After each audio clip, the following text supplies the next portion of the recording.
Dışarıdan gelen bir birey olarak benim için İstanbul'da yaşamın şartları biraz daha değişik tabii ki. Genç bir diş hekimiyim, yeni bir diş hekimiyim, çalışıyorum. Çalıştığımda tabii ki hem kiramı ödemeye çalışıyorum hem de hayallerime ulaşmaya çalışıyorum ama biz hayallere yakınlaşmaya çalışırken hayaller bizden daha da uzaklaşıyor açıkçası. Ülkenin durumu ortada maalesef ki. Aslında gençler ve öğrenciler hep aynı örneği veriyoruz ama akranlarımıza baktığımızda, Avrupa'daki akranlarımıza baktığımızda o kadar kolay gezebilmeli, en azından kültürel olarak vakit ayırabilmeli. Maalesef hem kültürel olarak boş yetişiyoruz hem öğrenim olarak boş yetişiyoruz. Elimizde avuçumuzda da bir şey yok. Öyle de boş yetişiyoruz. Her türlü boş yetişiyoruz yani. Bunun herhangi bir meslek grubuna vesaire vermeye gerek yok. Tamamen hepimiz ergenliğe giren ilk andan itibaren gençler olarak kültürel birikim yerine ne kadar boş şey varsa hepsinin birikimini yapıyoruz maalesef. Durum zor öğrenciler için ya.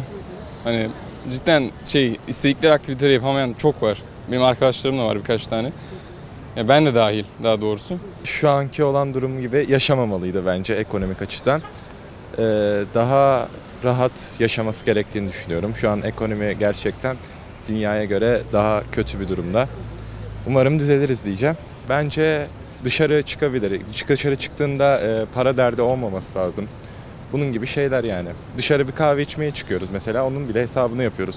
Bu bence çok kötü bir şey gençler adına. Daha iyi bir şartlarda olmalıydık. Yani mesela bunları düşünmememiz gerekirdi. Daha rahat yaşayabilmemiz gerekirdi. Şöyle söyleyeyim, ben şu an okuyorum ve ekonomik durumdan dolayı çalışıyorum mesela. Bundan dolayı da yani pek dışarıda aktivite vesaire yapamıyorum. Yani o yüzden bunların olmaması gerekiyor yani. Bence okuyan insanların dersini çalışıp sinema, tiyatro gibi böyle aktivitelere katılması gerekiyor. Ama Türkiye'de böyle değil maalesef.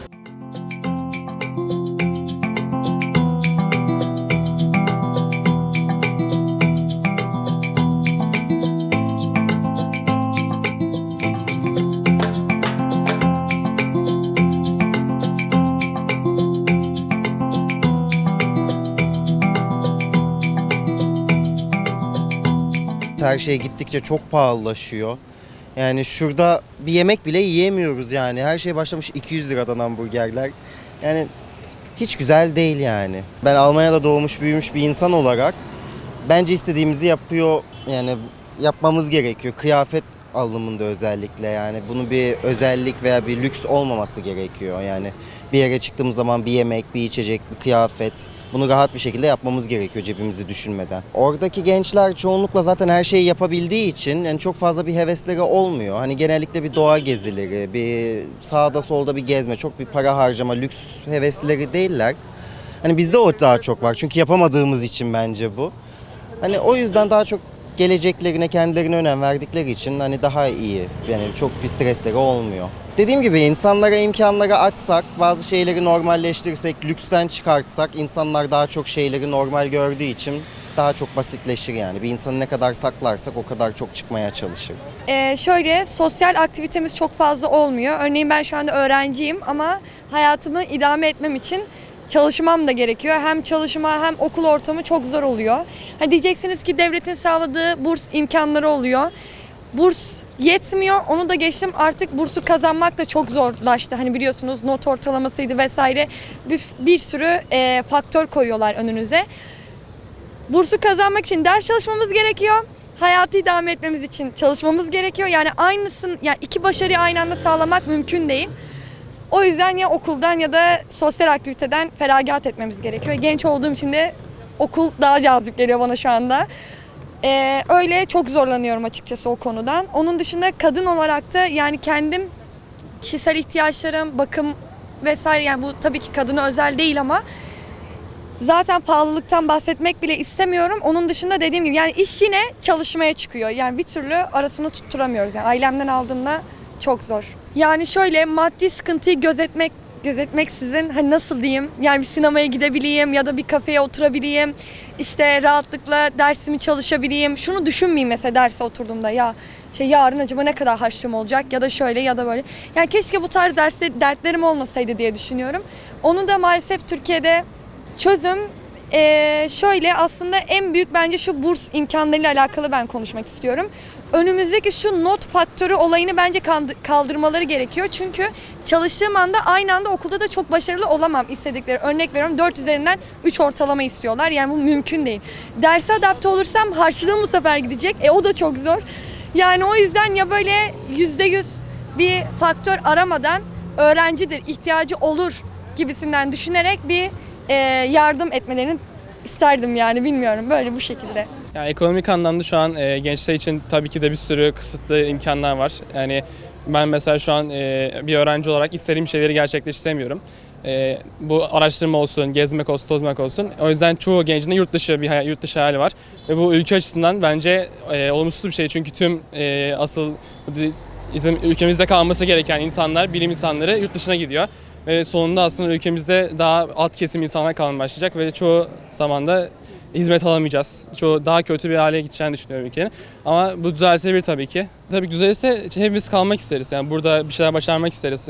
Bize destekler verilirse, başka türlü olanaklar sağlanırsa gençlere çok güzel olur tabii ki de. Ya ben ekonomik anlamda arkadaşım zaten çok güzel bir özet yaptı. Ben şundan bahsetmek istiyorum. Ekonomik krizler Türkiye'nin tarihinde her zaman bulunmuştur. İşte ne bileyim darbeler de zaten onun getirisiyle olmuştur çoğunlukla. Şöyle demek istiyorum, krizler geçer. Yani bunun adına çok telaşlanmak gerekmez.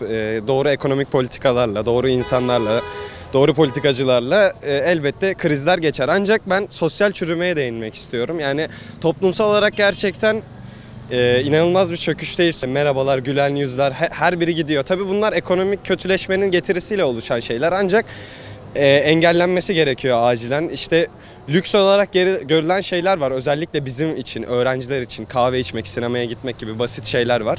Yani bunlar lüks görülmemeli bence. Teknolojiye erişim lüks görülüyor. Hani en basitinden şu telefon bile insanlar tarafından lüks görülüyor. Bence bunlar yapılmamalı.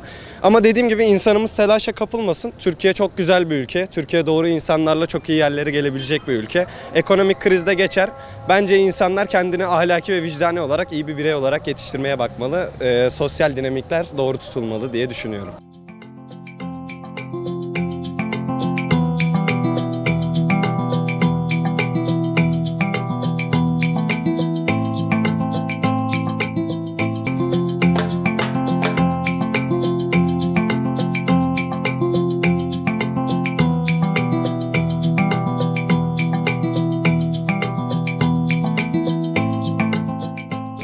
Şöyle, ekonomik krizin gençler üzerindeki etkisi gençlerin gelecekte adım atamamasına, gelecek kaygısı üzerinde kafa yapmalarına, yormalarına sebep oluyor. İşte efendime söyleyeyim nasıl gençler hani bir adım atmak isterken ilerideki 10 adımı daha düşünüyor. Ekonomik olarak tabii ki çok büyük bir sorun. Yani en basitinden mesela bizim okulda ben daha bugün gördüm kantin var. Askıda kantin gibi bir şey yapmışlar ve orada fişlerde 6 liralık çay askıda. Yani hani insanlar bunu karşılayamıyorsa 6 lira yani. Hani benim için çok önemli bir şey değil ama bunu karşılayamayan insanlar var ve daha öncesinde de sanırım bizim okulda olmuştu. Hesabında 1 lira olduğu için intihar eden burada okuyan bir öğrenci vardı. Hani bu daha çok önce ve o zamanlarda bu kadar bir kriz bile yoktu. Şu an ben yani zaten kira olsun biz mesela ben farklı şehirden geldim, İzmir'den geldim. Şu an ödediğim yurt 4 kişilik özel yurt 14.000 lira ve hani eve çıkmayı düşündüğümde de en az ben Beşiktaş'ta kalıyorum. Hani bana derler ki Fatih'te kal daha yakın KYK'da kal ama KYK'nın da durumunu veya oradaki çıkan yemekleri oradaki gelen insanların sosyoekonomik şeylerini mi diyeyim size durumlarını anlayınca hani orada bir fark yaşanıyor kendi aranda. Dediğim gibi evler zaten en az 1+1 20.000 civarında. Hani daha ucuz bir ev isterseniz Fatih'e bakabilirsiniz ama Fatih'te de yaşamak ne kadar özellikle bir kız için sağlıklı olur bilmiyorum. Geleceğe yönelik her gencin ya da her insanın olduğu gibi bizim de bir ev olsun, araba olsun. Yani yaşam kalitesini artıracak şeyleri yapmak için çabalıyoruz. Ben hem asgari ücretin yeterli olmadığını düşünüyorum. Bir yanda artışın da doğru olmadığını düşünüyorum. Çünkü o sürede her şey zamlanıyor. Yani ekonomik açısından yani ekonomi her zaman kendini toparlayabilir. Yani bu gelecek 50 yıl sonrası için olabilir ama beni şu an ilgilendiriyor. Ben gelecek için çabalarım bir asgari ücretle çalışıp da araba almaksa ev alamamaksa, çocuğuma bir ev bırakamamaksa, yani onu da bu yaşama sürüklemekse açıkçası artık insanlar gününe bakıyor, gününe. Yani gününde aldığı 200 lirayla geçinmek onun için artık yeterli oluyor. Yeterli olmuyor. Yani ihtiyaç giderici ancak olabiliyor. Sosyal dışarıda bulunduğumuz sosyal aktiviteler görüyoruz. Özellikle bu sosyal medyada çok fazla var. Bir de aynı şekilde algı da var. Zengin olmak, işte özellikle TikTok'ta, Instagram'da insanların gittiği yerlerin fotoğrafları olsun, giyindikleri kıyafetler olsun, pahalı markalar olsun biraz özendiriyor insanları. Bu da daha hayatı zorlaştırıyor. Zaten hayat zor. İnsanlar artık bir çanta alabilmek için 5.000 TL'lik bir çanta onun için fiyatının pahalı olmasını geçtim artık. Hani diyor ki zaten gelecekte ne arabam olacak ne evim olacak. Sadece işte çanta alayım o zaman ya da bir telefonum iPhone olsun o zaman diyebiliyor.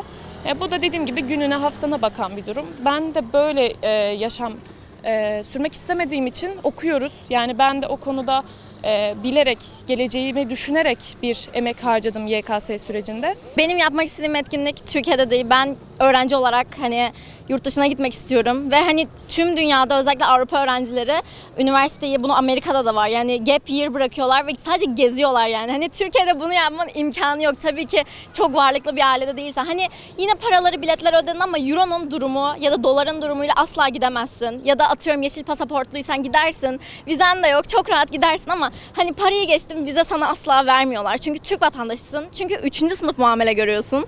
Hani artık bu konuda benim için en önemlisi, ben yurt dışı görmek istiyorum, gezmek istiyorum, başka kültür tanımak istiyorum ve hani insanlar buraya geliyor, ben görüyorum, her gün tramvayla geziyorum. Tramvayda ben İspanyolunu da görüyorum, Rusunu da görüyorum, İngilizini de görüyorum. Hani bana illaki bir şey soruyorlar. O yüzden ben insanlara imreniyorum. Çocuklarıyla geziyorlar. Ya kalkıp Türkiye'de kimse şu an 5 çocuklu ya da 4 çocuklu bir aile kalkıp da ben gezdiğini yurt dışına, yani tabii ki varlık durumuna göre normal bir insan normal asgari ücretle gezebileceğini düşünmüyorum. Özellikle bence öğrencilerin en büyük sıkıntısı bu. Çünkü Erasmus'ta da şöyle bir sıkıntı var. Özellikle biz eczacılık okuyoruz, aynı bölümdeyiz.